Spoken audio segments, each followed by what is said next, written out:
یہ بہت سنہری موقع ہے، ہم نکل سکتے ہیں یہاں سے۔ میں نے سگریٹ سلگاتے ہوئے کہا، فریال تم نے یہ بات 2-3 گھنٹے پہلے کہی ہوتی تو شاید میں اس پر غور کرتا، لیکن اب میرے لیے یہ ممکن نہیں ہے۔ میں کسی صورت بھی بھوپال نہیں چھوڑ سکتا۔ میں جانتا ہوں کہ اس بھڑکتی ہوئی آگ سے دامن بچانے کا یہ سنہری موقع ہے، لیکن مجھے یہ موقع گنوانا ہوگا۔ خواہ تم اور زری گل چاہو تو اس موقع سے فائدہ اٹھا سکتے ہو، بلکہ مجھے بے حد خوشی ہوگی کہ لیکن آپ کیوں نہیں نکل سکتے؟ فریال نے میری بات کاٹی۔ میں نے سگریٹ کا گہرا کش لیتے ہوئے کہا، اس لیے کہ تھوڑی دیر پہلے مجھے ایک بہت عجیب بات کا پتہ چلا ہے۔ کیسی بات؟ فریال نے پوچھا۔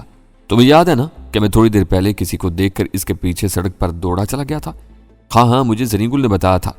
تم جاننا چاہو گی کہ وہ کون تھا؟ وہ غزالہ کا دیور تھا، اور میرا خیال ہے کہ اس کے ساتھ غزالہ کی ساس تھی۔ فریال نے آنکھیں پھاڑ کر کہا، لیکن وہ لوگ تو کینیڈا میں ہیں۔ نہیں، وہ یہاں ہیں، اور میرا دل کہہ رہا ہے کہ غزالہ بھی یہیں ہے۔ لیکن یہ کیسے ہو سکتا ہے؟ فریال نے بے حد حیرانی سے کہا۔ جیسے اور بہت کچھ ہوا ہے، میں نے جواب دیا۔ جیسے تم لاہور سے چل کر یہاں بھوپال پہنچ گئی ہو، جیسے مشتبہ کنور یہاں ہندوستان میں موجود ہے، جیسے خطرناک امریکی ایجنٹ واشنگٹن سے چل کر یہاں آیا ہے اور اب ہمارے ارد گرد پایا جا رہا ہے۔ فریال بی بی، ہم جس قسم کے حالات سے گزر رہے ہیں ان میں سب کچھ ممکن ہے۔ وہ بولی، کہیں آپ کا مطلب یہ تو نہیں کہ کوئی غزالہ جی کو اغوا کر کے یہاں لے آئے؟ یہ بھی ہو سکتا ہے، میں نے جواب دیا۔ سوچ کے گھوڑے دوڑنے کے لیے آزاد ہیں، جہاں تک چاہو دوڑا لو۔ ہو سکتا ہے کہ غزالہ کو اور اس کے شوہر کو، یا صرف غزالہ کو زبردستی یہاں لایا گیا ہو اور اب اس کے اہل خانہ اسے ڈھونڈتے پھر رہے ہوں، لیکن یہ صرف ایک امکان ہے۔ ایسے 101 امکانات موجود ہیں۔ اوہ گاڈ، میرا تو سر چکرا رہا ہے۔ فریال نے دونوں ہاتھوں سے پیشانی تھام لی۔ میں نے کہا، فریال ویسے مجھے تمہاری تجویز پسند آئی ہے۔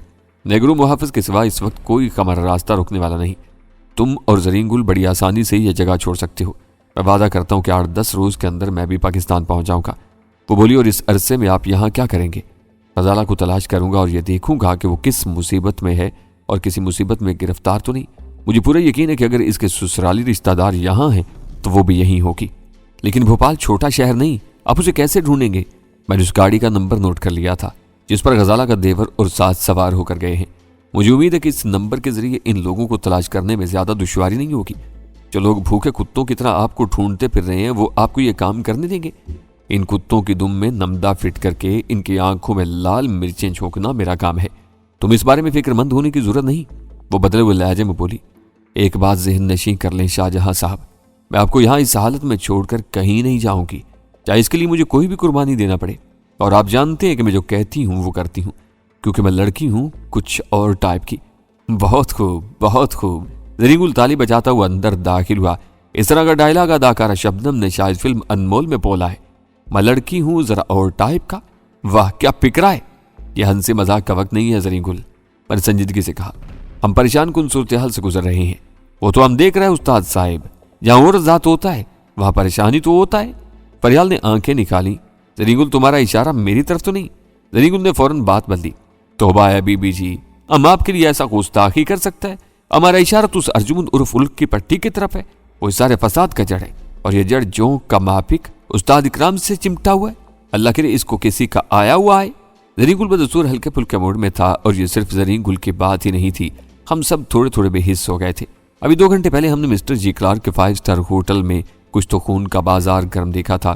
2 افراد ہمارے سامنے موت کے گھاٹ اتر گئے تھے، اور ایک کی لاش ہم نے زمین پر پڑی ہوئی دیکھی تھی۔ کوئی اور شخص ہوتا تو 1-2 دن تک ان مناظر کی ناخوشگواری کو ذہن سے نہ جھٹک سکتا، مگر ہم صرف 2 گھنٹے ہی میں سب کچھ فراموش کر گئے تھے۔ بالکل میدان جنگ والی صورتحال تھی۔ سپاہی کے سامنے انسان مرتے ہیں، زخموں سے چور ہوتے ہیں، اور متعفن لاشوں سے بدبو کے بھبکے اٹھتے ہیں، لیکن وہ ہر ایک چیز سے بے نیاز روزمرہ کے کاموں میں مصروف رہتا ہے۔ زری گل نے ایک اخبار میرے ہاتھ میں تھماتے ہوئے کہا، یہ دیکھیے جناب، آج پھر نواب شہریار کے بارے میں خبر آیا ہے۔ میں نے اخبار دیکھا۔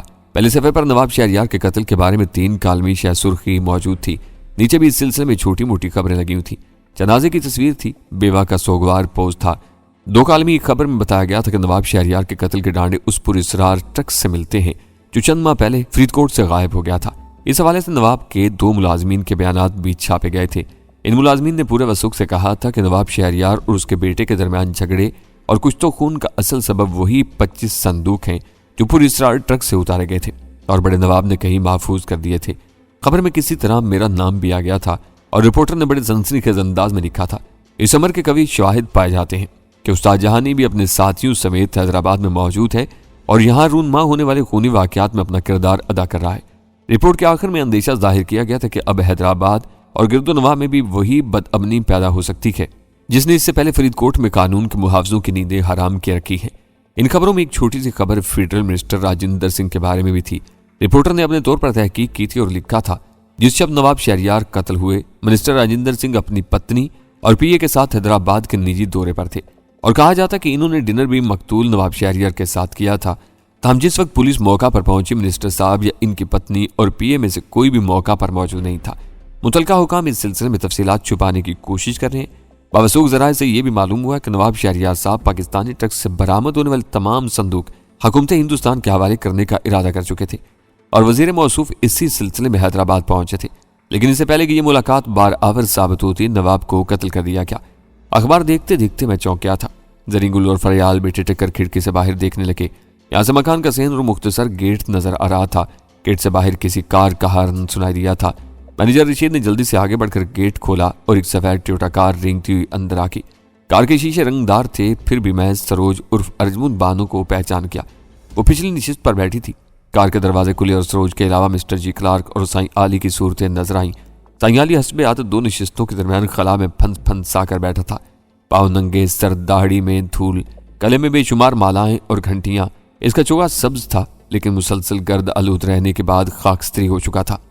چمچم کرتی خوبصورت سروج عرف ارجمن بانو بسنتی ساری میں ملبوس تھی۔ وہ ہر قسم کا لباس بڑے سلیقے اور شوق سے پہنتی تھی۔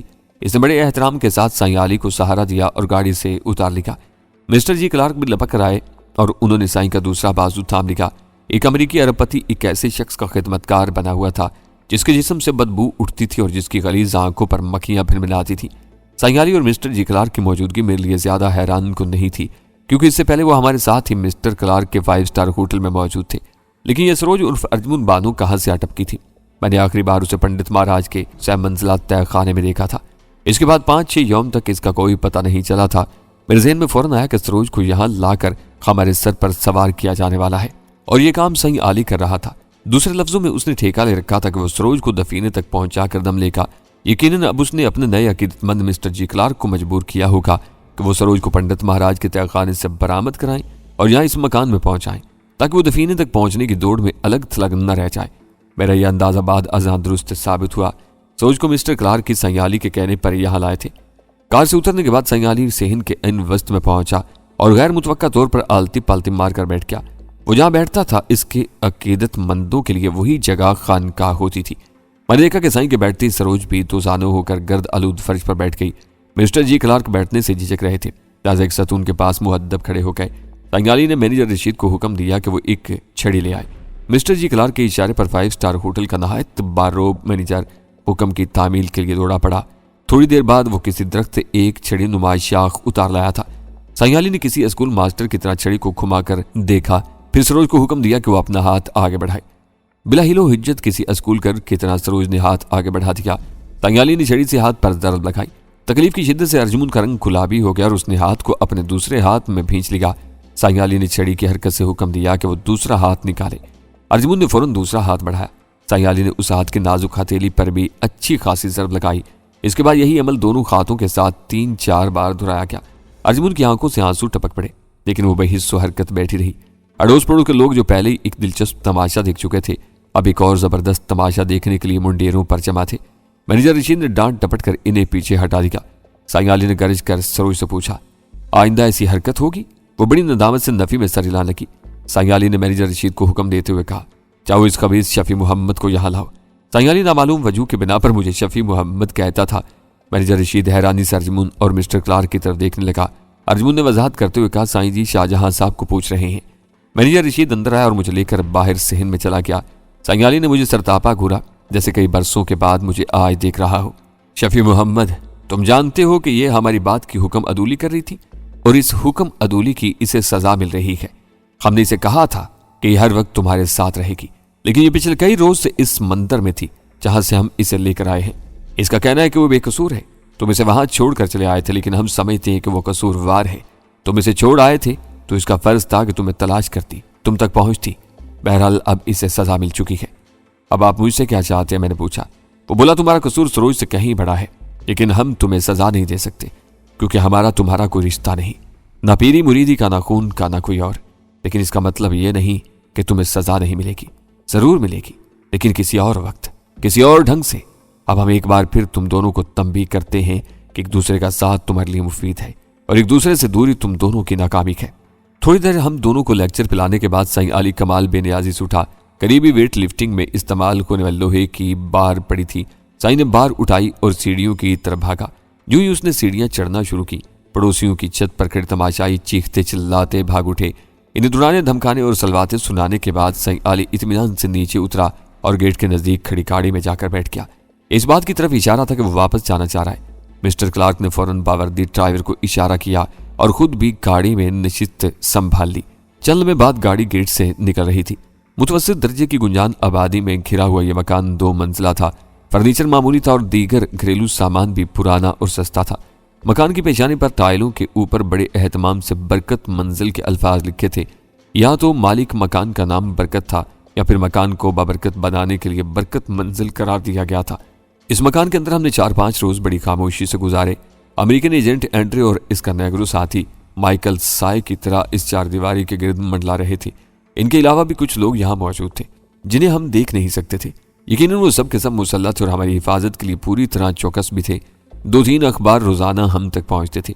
اخباری خبروں سے پتہ چلتا تھا کہ نواب شہریار جنگ کے قتل کی تفتیش زور و شور سے جاری ہے اور درجنوں مشکوک افراد گرفتار کیے جا چکے ہیں۔ پاکستان سے انڈیا پہنچنے والے ٹرک کا معاملہ ایک بار پھر شاید سرخیوں کی زینت بن گیا تھا۔ 5 روز پہلے بھوپال کے 5 اسٹار ہوٹل میں ہونے والے ہنگامے کی اکا دکا خبریں بھی اخبار میں جگہ پا رہی تھیں۔ اس ہنگامے میں 3 افراد ہلاک اور 2 شدید زخمی ہوئے تھے۔ اخبار کی اطلاع کے مطابق ہنگامہ کسی غیر ملکی گروہ اور شنکر شکرا کے درمیان ٹکراؤ کے سبب ہوا تھا۔ ان 4-5 دنوں میں سروج اور زرین گل میں خوب ٹھنڈ رہی تھی۔ زرین کو سروج خدا واسطے کا بیر تھا۔ سروج کا میرے قریب آنا اسے ایک آنکھ نہیں بھاتا تھا، ایک دم تپ جاتا تھا وہ۔ دوسری طرف سروج تھی کہ ہر وقت میرے آس پاس منڈلاتی رہتی تھی۔ پنڈت مہاراج کے تہہ خانے میں وہ مجھ سے عہد لے چکی تھی کہ مجھے خود سے دور نہیں کروں گا اور ہم جہاں رہیں گے ایک ساتھ رہیں گے۔ ضرورت کے تحت کیا ہوا یہ وعدہ میرے گلے کا ہار بنا ہوا تھا۔ الو کی پٹھی تو رات بھی میرے کمرے میں گزارنا چاہتی تھی، لیکن بسد کوشش میں نے اسے اس ارادے سے باز رکھا۔ بے باکی اور بے حجابی میں وہ اپنی مثال لاب تھی۔ فریال اور زرین گل کی موجودگی میں ایسی باتیں کہہ جاتی تھی جو تنہائی میں بھی نہیں کہی جا سکتی تھی۔ میرے ساتھ لپٹنا، چپکنا، آغوش میں سرکنے کی کوشش، گلے میں باہیں ڈال دینا، اس کے لیے معمولی باتیں تھیں۔ میرے ساتھ سروج کا یہ رویہ دیکھ کر فریال نے یقیناً برا محسوس کیا تھا، لیکن چہرے سے کچھ ظاہر نہیں ہونے دیا تھا۔ بس ایسے موقعوں پر مسکراتی ہوئی چور نظروں سے میری طرف دیکھتی رہتی تھی۔ ایک روز زبردست رن پڑا۔ دوپہر کا وقت تھا۔ کھانے کے بعد میں آرام کے لیے لیٹا۔ گھر کا ڈرائنگ روم میرے بیڈ روم کے طور پر استعمال ہو رہا تھا۔ اسی طرح مختلف کمرے سب میں بانٹ دیے گئے تھے۔ گھر کے اصل مکینوں کو یہاں سے کہیں اور بھیج دیا گیا تھا۔ یہ سارے انتظامات مینیجر رشید ہی نے کیے تھے۔ ابھی میں بستر پر لیٹ ہی رہا تھا کہ زرین گل آدم کا کہنے لگا، استاد صاحب، ویسے یہ فریال بی بی آپ کا خیال بہت رکھتا ہے، آپ کا سارا کام اپنے ہاتھوں سے کرتا ہے، آپ کا کپڑے استری کرتا ہے، آپ کا بستر بھی چاہتا ہے، آپ کو وقت پر دوائی دیتا ہے۔ ایسا خدمتگار ہمارا ہو تو خدا کا قسم ہم 2 دن میں بلا چنگا ہو جائے۔ تو کیا میں تمہیں بیمار نظر آتا ہوں؟ بیمار تو نہیں، لیکن کچھ بوجھا بوجھا ضرور رہتی ہے۔ خاص طور سے فریال بی بی کے سامنے تو آپ بالکل ہی چپ رہتی ہے۔ ہم کو لگتا ہے کہ آپ اب تک ہم سے ناراض ہے۔ میں نے کہا، میرے خیال میں تو میں نے ناراضگی والی کوئی بات نہیں کی۔ زرین گل بولا، آج صبح وہ کمرے سے نکلا تو لگتا تھا کہ رویا ہوا ہے، آنکھیں بالکل سرخ ہو رہا تھا۔ ہم نے پوچھا تو ٹال گیا۔ یوں تو ہنستا بولتا ہے، لیکن ہم دیکھ رہا ہے کہ اس کے اندر کا اصل شوخی اور شرارت کہیں گم ہو چکا ہے۔ بھائی میں نے تو غور نہیں کیا، اب تم کہہ رہے ہو تو ضرور پوچھوں گا اس سے کہ کیا پریشانی ہے۔ ویسے ایک بات ہے زرین گل، اس کا سنجیدہ ہونا کوئی بری بات نہیں، تو اسے اب سنجیدہ ہونا ہی چاہیے۔ سائی صاحب کے لیے یہ بڑی خوشی کی بات ہوگی۔ زرین گل بولا، کبھی تو ہم کو لگتا ہے استاد صاحب کے وہ کچھ کہتے کہتے چپ ہو گیا۔ کیا لگتا ہے تمہیں؟ میں نے پوچھا۔ وہ سر کھجا کر بولا، خوچے ہمارا منہ میں نسوار ہے، ہم جھوٹ نہیں بولے گا۔ یہ فریال بی بی دل کا بہت اچھا لڑکی ہے، بہت ہی اچھا، بالکل غزالہ بی بی کا ماپک۔ میں نے کہا، تم بات بدلنے کی کوشش کر رہے ہو، پہلے تم کچھ اور کہنے لگے تھے۔ اس سے پہلے کہ زرین گل کو جواب دیتا، سروج عرف ارجمن فراٹے سے اندر آ گئی۔ وہ بے حد چست پتلون اور شرٹ پہنے ہوئے تھی۔ شرٹ باریک کپڑے کی تھی اور اس کے بالائی جسم کو چھپانے کی بجائے نمایاں کر رہی تھی۔ اس نے اندر آتی گھوم پھر کر زرین گل کو دیکھا اور بولی، یہ تم کیا الٹی سیدھی پٹیاں پڑھاتے رہتے ہو؟ بڑی ہمدردیاں ہیں تمہارے دل میں اس حرام زادی کے لیے؟ کیا لگتی ہے وہ تمہاری جو اس طرح سفارشیں کرتے پھرتی ہو؟ سروج کے انداز سے ظاہر تھا کہ اس نے ہماری گفتگو کا آخری حصہ سن لیا ہے۔ زرین گل کا چہرہ ایک دم آگ کی طرح سرخ ہو گیا۔ غرا کر بولا، ہم تم سے پہلے بھی کہہ چکی ہے کہ اپنا زبان قابو میں رکھا کرو، ورنہ ہمارا دماغ آؤٹ ہو جائے گا۔ پھر استاد صاحب کا لحاظ بھی ہم کو نہیں روک سکے گا. کیا ہر وقت دماغ لگائے رکھتے ہو؟ وہ تنک کر بولی. تمہارے اندر دماغ ہوتا تو انسان کا بچے نہ نظر آتے تم. خواہ نہیں ہے ہم انسان کا بچہ، ہم جانور ہیں، اس لیے بچو ہم سے، ورنہ ہم پاڑ کر پھینک دے گا تم کو. سچ کہتا ہوں بہت روئے گا تم ہم سے متا لگا کر. میں نے زرین گل کو جھڑکا کہ وہ خاموش رہے. وہ بپھرے لہجے میں بولا. استاد صاحب یہ بڑا غلط قسم کا زنانی ہے، ہم سب جانتی ہے. یہ ڈھورے ڈال رہا ہے آپ پر، آپ کا ایمان خراب کر رہا ہے. ذرا اس کا لباس دیکھو، اس سے تو بہتر تھا کہ یہ ننگا گھومتا. اور پھر اس کا حرکتیں، توبہ ہے یا خدا، یہ انگریزی فلموں کا ایکٹریس تو یوں ہی بدنام ہوا ہے. تو زیادہ مولوی نہ بن، میں جانتی ہوں تیری نیچر کو بھی. وہاں نواب کی حویلی میں غسل خانوں میں جھانکتا رہتا تھا. خدا کا مار تجھ پر آرافا. اب ہم کو یقین ہو کیا اللہ تعالیٰ تمہارا بیڑا غرق فرمائے گا ضرور. نہ جھوٹ، اتنا بڑا غلط بیانی. ہم نے ایسا حرکت کیا ہو تو ایک دم پاگل ہو کر مرے. تم سب کو اپنے جیسا سمجھتا ہے، ساری دنیا جانتا ہے کہ تم کس نالی کا کیڑا ہے. فرید کوٹ میں بابو لیاقت کا قید سے نکلنے کے لیے تم نے کون سا رشوت دیا تھا، ہم سب جانتا ہے. تم وہ رشوت اب بھی ہتھیلی پر لیے پھرتا ہے یا نہیں پھرتا؟ سروج ایک دم بے قابو ہو کر زرین گل پر جھپٹی. میں نے بیچ میں آ کر اسے روکا. وہ پوری طاقت سے مجھے دھکیلنے لگی. دوسری طرف زرین گل نے بھی سینہ پھلا لکھا. نیگرو باڈی گارڈ بھاگتا ہوا اندر آیا تھا. Stop it what is going on here, اس نے چیخ کر کہا اور سروج کو اپنی رائفل کے کندھے سے دھکیل کر پیچھے لے گیا. شور و گل سن کر فریال، مینیجر رشید اور 2-3 ملازم بھی جمع ہو گئے تھے. چلنے تک سروج اور زرین گل میں تند و تیز جملوں کا تبادلہ ہوا. پھر صورتحال قابو میں آ گئی. نیگرو باڈی گارڈ سروج کو سمجھا بجھا کر صحن کی طرف لے گیا تھا. میں نے زرین گل کو ڈانٹ ٹپٹ کر چپ کرایا.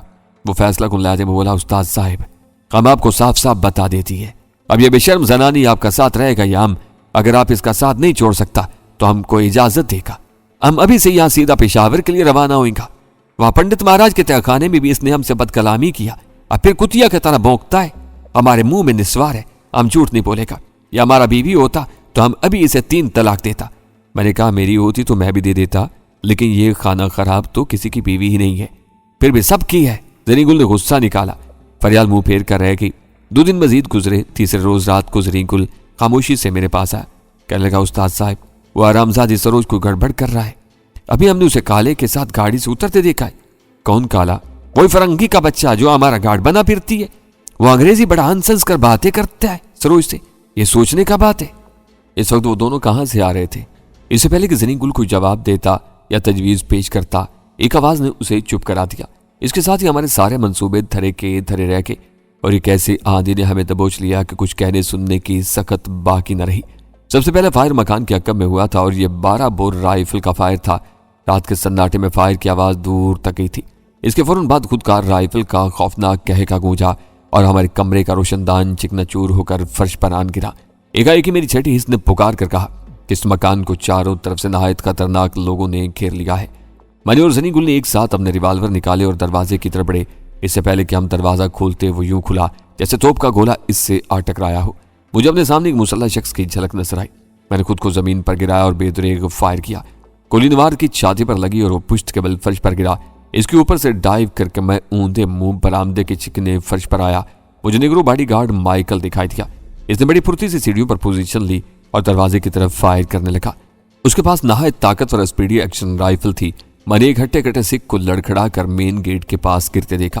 دفتانی گوریلا ٹائپ شخص بغلی دروازے سے نکلا. اس نے اپنے دونوں ہاتھوں میں ماؤزر تھام رکھا تھا.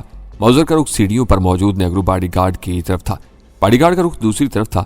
کوئی لمحہ چاہتا تھا کہ نوارد باڈی گارڈ پر فائر کرنے والا تھا. میں نے فرش سے اٹھ کر جست لگائی اور گوریلا ٹائپ شخص کو چاپ لکھا. اس نے گرتے گرتے بھی فائر کر دیا تھا. میرا خیال تھا کہ اس کا نشانہ خطا گیا ہے اور میں باڈی گارڈ کو گارڈ کرنے میں کامیاب رہا ہوں، مگر بعد ازاں یہ خوش فہمی نکلی. گوریلا نما کی چلائی ہوئی گولی باڈی گارڈ مائیکل کی بلٹ پروف جیکٹ کو چکما دے کر اس کے کولے میں جا گھسی تھی اور وہ سیڑھیوں پر سے شہاب ثاقب کی طرح ٹوٹ کر برآمدے میں گرا تھا. موزر بردار گوریلے کو اپنے نیچے لیتے ہی میں نے اس کی کلائی پر قبضہ کیا اور پھر ایک طوفانی ٹکر اس کے ناک پر رسید کی. ایک لمحے میں اس نے ہاتھ پاؤں ڈھیلے چھوڑ دیے تھے. اس دوران ایک دوسرا شخص بلا کی طرح مجھ سے چمٹ گیا تھا. تاہم اس سے پہلے کہ میں اس بلا کے خلاف کوئی کارروائی کرتا، ایک اور بلا اس بلا سے چمٹ گئی اور اسے بے دریغ پیٹنے لگی. یہ زرین گل تھا، وہ جو اسے دیوانہ ہو رہا تھا. میں نے مضروب شخص کا معذور اٹھانے کے لیے ہاتھ آگے بڑھایا تو ایک گریدار آواز نے اعصاب کو جھنجھوڑ ڈالا. یہ منحوس ترین آواز شنکر شکرا کی تھی. میں نے پلٹ کر دیکھا. وہ فریال کو اپنے بازو میں جکڑے کھڑا تھا، بالکل یوں جیسے بہت بڑے عقاب نے ننھی سی چڑیا کو دبوچ رکھا ہو.